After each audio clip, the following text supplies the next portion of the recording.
I was just looking at GB News, and I confess it openly, and I pressed on a button, and up came a story about President Putin's um, heart attack in October 2023, where he's found on the floor, and the entire saga. And I just thought, yeah, bizarre.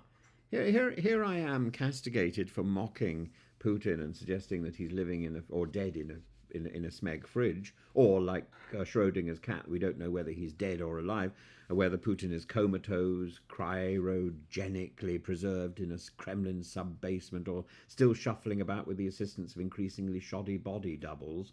It's now reached a level of political theatre so absurd it could have been written by Iannucci. Armando Iannucci, the telegram fueled speculation about that's telegram as in the Russian telegram. The telegram fueled speculation about the Russian president's health has long been a mainstay of gossip, not least on this channel, I hasten to add. But the latest reports of him flopping onto the floor mid dinner, his doubles suffering floating cheekbone malfunctions, and state TV figures urging nuclear strikes on London with the nonchalance of discussing the weather suggest a regime entering its Benny Hill phase. The General SVR Telegram channel, widely believed to be run by a former Kremlin insider, has made a business out of posting claims about Putin's health, but its latest revelations are particularly baroque. And a leader collapsing at the dinner table is hardly unprecedented. One recalls Stalin lying helpless for hours because his terrified guards didn't dare to open the bedroom door. But this time the subterfuge is harder to sustain. If Putin had dropped dead, or if Putin were to drop dead, it's unclear whether anyone in the Kremlin would even notice, given the proliferation of body doubles. Which Putin? Reports of a cheekbone malfunction in China are worthy of a Jean Le Carre novel, reimagined as slapstick. This is this is the stuff of Rowan Atkinson, hinting at the difficulties of maintaining the illusion of an omnipresent strongman when the real one may be in questionable health or languishing in a fridge.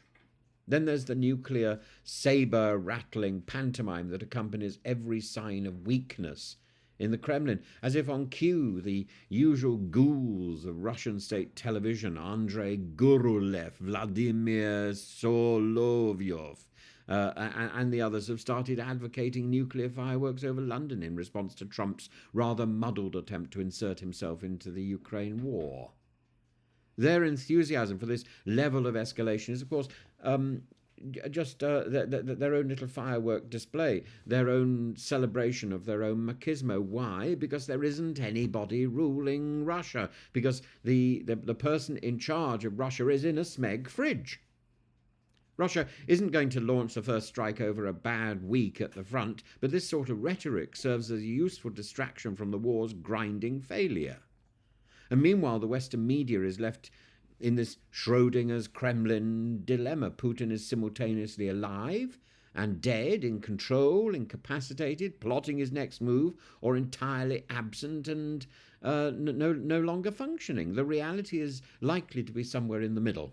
His grip on power, once unquestioned, is now brittle, and the systeme he built is increasingly run on inertia, with factions jostling like the frozen peas, the frozen Smedley HP bag, and next to which he is positioned in sort of all these people jostling around like peas in a pod to see who can fill that power vacuum. What happens next is anybody's guess. The Kremlin will no doubt continue to pretend all is well. Putin will be wheeled out for occasional carefully staged appearances or one of his doubles, and we'll be left to wonder whether we're seeing the real man or indeed a botched clone. But the cracks in the illusion are widening, and history suggests that when Russian autocrats become more myth than man, the knives start sharpening in the corridors of power, and eventually somebody is catapulted into that position of authority, and Putin will be wheeled out in a coffin, paraded through the streets, and celebrated for a few hours, maybe laid alongside Lenin, which still exists, by the way. Lenin's body can still be visited. Well, not by people in the West who can barely get into Russia.